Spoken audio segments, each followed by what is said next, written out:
பிரதமர் நரேந்திர மோடியை சந்திக்க தமிழ்நாடு முதலமைச்சர் மு க ஸ்டாலின் தற்போது டெல்லி சென்றிருக்கிறார். முதற்கட்டமாக அங்கு அவருக்கு போலீஸ் அணிவகுப்பு மரியாதை அளிக்கப்பட்டது. அதனை அவர் ஏற்றுக்கொண்டிருக்கிறார். இன்னும் சற்று நேரத்தில் அவர் பிரதமரை சந்திக்கவிருப்பதாகவும் தகவல்கள் தெரிவிக்கின்றன.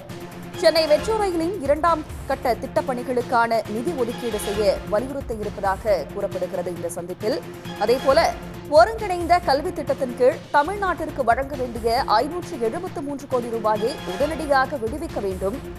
தமிழ்நாட்டிற்கான வரி நிலுவைகள், கடந்த ஆண்டு தென் மாவட்டங்களில் ஏற்பட்ட வெள்ள பாதிப்புகளுக்கான நிவாரண நிதி வழங்கவும் பிரதமருடன் நடத்தக்கூடிய இந்த சந்திப்பில் வலியுறுத்தி இருப்பதாக கூறப்படுகிறது. டெல்லியில் இன்னும் சற்று நேரத்தில் தமிழ்நாடு முதலமைச்சர் மு க ஸ்டாலின் பிரதமர் நரேந்திர மோடியை சந்திக்கவிருக்கிறார். டெல்லி தலைநகரத்திற்கு வந்திருக்கிறார். அவர் பல்வேறு நிகழ்வுகளில் பங்கெடுக்க இருக்கிறார். அவரை சந்தித்து அவருக்கு வாழ்த்துக்களை சொல்வதற்காக நான் இங்கே வந்தேன். அவரை சந்தித்தேன். அமெரிக்க பயணத்தை வெற்றிகரமாக முடித்து தமிழ்நாட்டின் நலனுக்காக பல்வேறு முயற்சிகளை மேற்கொண்டு முதலீடுகளை பெற்று திரும்பியதற்கு அவருக்கு பாராட்டுக்களையும் வாழ்த்துக்களையும் தெரிவித்தேன். மேலும் இன்றைக்கு தமிழ்நாடு இந்தியாவில் போற்றப்படுகிற ஒரு மாநிலமாக திகழ்கிறது. அரசியல் சட்டத்தை காப்பாற்றுவதில், ஜனநாயகத்தை காப்பாற்றுவதில் தொடர்ந்து குரல் கொடுக்கிற முதல்வராக தமிழ்நாட்டினுடைய முதல்வர் திரு ஸ்டாலின் திகழ்கிறார்.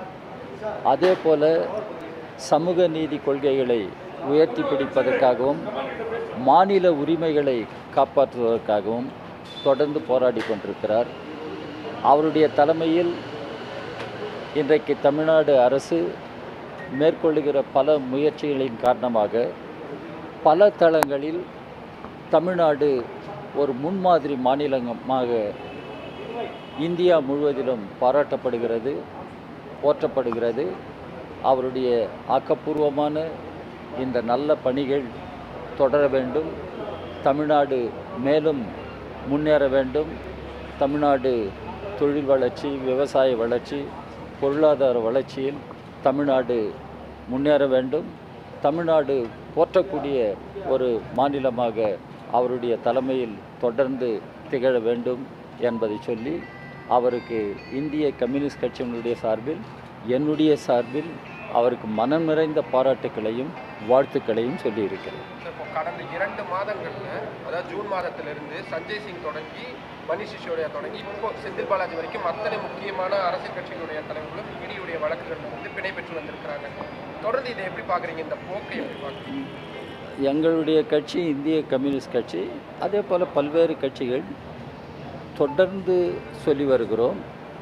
இப்பொழுது திரு மோடி அவர்கள் தலைமையில் அமைந்திருக்கிற அரசு இடி, சிபிஐ, ஐடி இப்படி பல்வேறு நிறுவனங்களை மத்திய அல்லது அரசியல் சட்ட நெறிகளுக்கு உட்பட்டு செயல்பட வேண்டிய நிறுவனங்களை எதிரணியில் இருக்கிற கட்சிகளை தாக்குவதற்காகவும், தலைவர்களை குறிவைத்து இலக்கு வைத்து தாக்குவதற்காகவும், அவர்களை செயல்பட விடாமல் முடக்குவதற்காகவும் ஒன்றிய அரசு இந்த சென்ட்ரல் ஏஜென்சியை, இடி போன்ற சென்ட்ரல் ஏஜென்சியை தொடர்ந்து நடத்தி வருகிறது. இது குறித்து தொடர்ந்து சொல்லி வருகிறோம். பல்வேறு கட்சிகளும் பேசி வருகின்றன.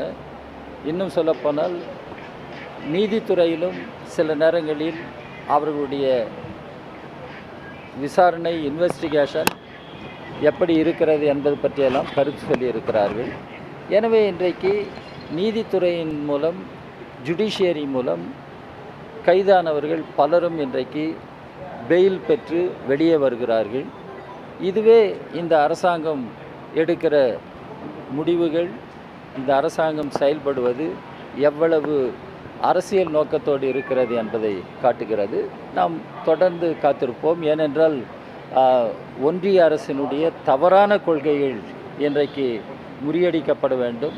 ஒன்றிய அரசு இன்றைக்கு பின்பற்றுகிற கொள்கைகள் மக்கள் விரோத கொள்கைகளாக இருக்கின்றன, மத நல்லிணக்கத்திற்கு எதிரான கொள்கைகளாக இருக்கின்றன, அரசியல் சட்டத்தை இன்றைக்கு தகர்க்கிற ஒரு நோக்கத்தோடு ஒன்றிய அரசு செயல்படுகிறது. இவற்றையெல்லாம் எதிர்த்து இந்தியாவை காப்பாற்றுவதற்கு, அரசியல் சட்டத்தை காப்பாற்றுவதற்கு, ஜனநாயகத்தை காப்பாற்றுவதற்கு, நாம் ஏற்றுக்கொண்டிருக்கிற நாடாளுமன்ற நெறிமுறைகளை காப்பாற்றுவதற்கு தொடர்ந்து போராட வேண்டியிருக்கிறது. இந்தியா கூட்டணி தலைமையில் இன்றைக்கு ஒன்றுபட்டிருக்கிற எல்லா அரசியல் கட்சிகளும் மேலும் ஒற்றுமையோடு தொடர்ந்து போராட வேண்டும். இந்த போராட்டத்தில் திராவிட முன்னேற்றக் கழகம், தமிழ்நாட்டு முதல்வர் திரு ஸ்டாலின் அவர்களுக்கு ஒரு முக்கிய பங்கு இருக்கிறது என்பதையும் நான் இந்த நேரத்தில் குறிப்பிட்டு சொல்ல விரும்புகிறேன். உடனுக்குடன் செய்திகளை தெரிந்து கொள்ள சன் நியூஸ் பெல் ஐகானை கிளிக் பண்ணுங்க.